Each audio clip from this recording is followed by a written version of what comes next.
زوال کیا ہے؟ دیکھو، زوال آج پوری دنیا کے اندر اگر کوئی قوم زوال اور پستی کا شکار ہے تو کون سی قوم ہے؟ ایک ہی قوم ہے جس کو ہم مسلمان کہتے ہیں۔ یاد رکھیں، دنیا میں صرف دو ہی قومیں ہیں، دو قومی نظریہ۔ کیا ہے اس کو آپ سمجھتے ہیں؟ آپ نے اگر پاکستان کی تاریخ کا مطالعہ کریں گے تو آپ کو پتہ چلے گا کہ ایک دو قومی نظریے کا ایک نعرہ لگایا گیا تھا پاکستان جب بنا تھا۔ تو دو قومی نظریے کا نعرہ اور دو قومی نظریے کے بارے میں جناب نبی کریم صلی اللہ علیہ وسلم نے بھی بتایا تھا۔ کون سی دو قومیں ہوتی ہیں؟ ایک کافر اور ایک مسلمان، بس یہ دو قومیں ہیں۔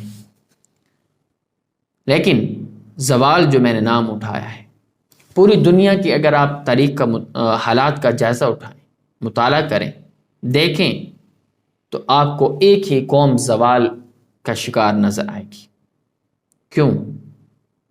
کیا ہم مسلمان نہیں؟ کیا ہمارے پاس قرآن نہیں؟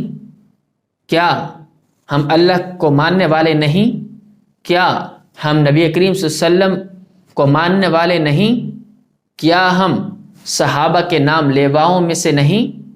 کیا ہم کلمہ پڑھنے والے نہیں؟ جب ہیں تو پھر ہم زوال کا شکار کیوں ہو چکے ہیں؟ پھر ہم پستی کا شکار کیوں ہو چکے ہیں؟ پھر کیوں ہم پوری دنیا میں ذلت، رسوائی اور پستی کی زندگی گزارنے پر مجبور ہو چکے ہیں؟ اس کی کیا وجہ ہے؟ اس کی وجوہات کیا ہیں؟ آپ نے کبھی سوچا کہ ہم پھر یہ زوال اور پستی کا شکار کیوں ہو چکے ہیں؟ اس کی وجہ جاننے کی کوشش کی؟ آج اگر آپ اپنے جسم پہ دیکھیں، تمام مسلمان دیکھیں، پاکستان کے رہنے والے لوگ دیکھیں، جہاں کہیں بھی مسلمان ہیں، کیا ہم نے جناب نبی کریم صلی اللہ علیہ وسلم کی تعلیمات پر عمل کرنا شروع کیا؟ کیا ہم ان کی تعلیمات پر عمل کر رہے ہیں؟ نہیں کر رہے۔ تو پھر ہم نے زوال اور پستی کا تو شکار ہونا ہی ہے۔ پھر ہمارے معاشرے میں کہا جاتا ہے کہ سکون تو صرف قبر میں ہے۔ یاد رکھو، سکون صرف قبر میں نہیں ہے۔ اگر سکون قبر میں تب ملے گا جب یہ ہم دنیا کی زندگی کو اللہ کے احکامات کے مطابق گزاریں گے، تو تب ہمیں اس قبر میں سکون ملے گا۔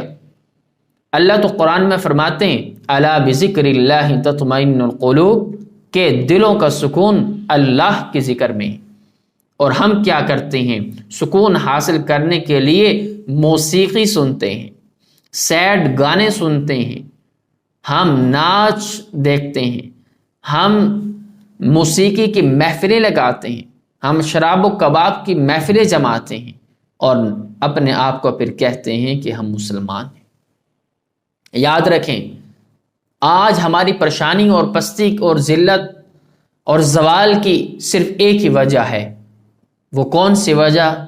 وہ دین سے دوری ہے۔ اور حقیقت یہی ہے، آپ چاہے اس کو مانیں یا نہ مانیں، آپ اس کو تسلیم کریں یا نہ کریں، ایک کان سے سنیں دوسرے کان سے نکال دیں، حقیقت یہی ہے کہ ہم نے دین کو اپنی زندگیوں سے نکال پھینک کر دیا۔ اور یہی حقیقت ہے کہ ہم نے اس دنیا کو ہمیشہ کی دنیا، ہمیشہ کی زندگی سمجھ لیا۔ اور یاد رکھو، یہ جو زندگی ہماری ہے، یہ ہمیشہ والی زندگی نہیں۔ اس کا علاج کیا ہے؟ اس کا حل کیا ہے؟ اس کا حل یہی ہے کہ آج سے ہم جناب نبی کریم صلی اللہ علیہ وسلم اور اللہ کی تعلیمات کے مطابق اپنی زندگیوں کو گزارنا شروع کر دیں، تو ہم تمام پریشانیوں اور مشکلات سے اپنے آپ کو نجات دلوا سکتے ہیں۔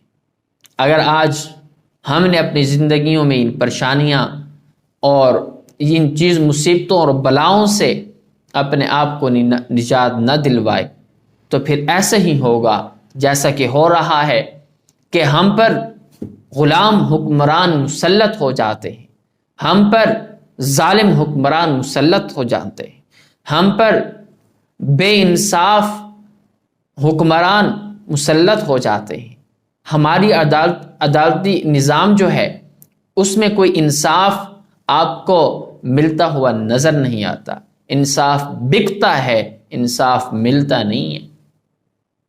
ہاں جی، اور پھر انہی پریشانیوں کا عالم تو یہی ہے کہ ہمارے سال مہینوں میں مہینے، ہفتوں میں ہفتے، دنوں کی طرح گزر رہے ہیں، کچھ سمجھ میں نہیں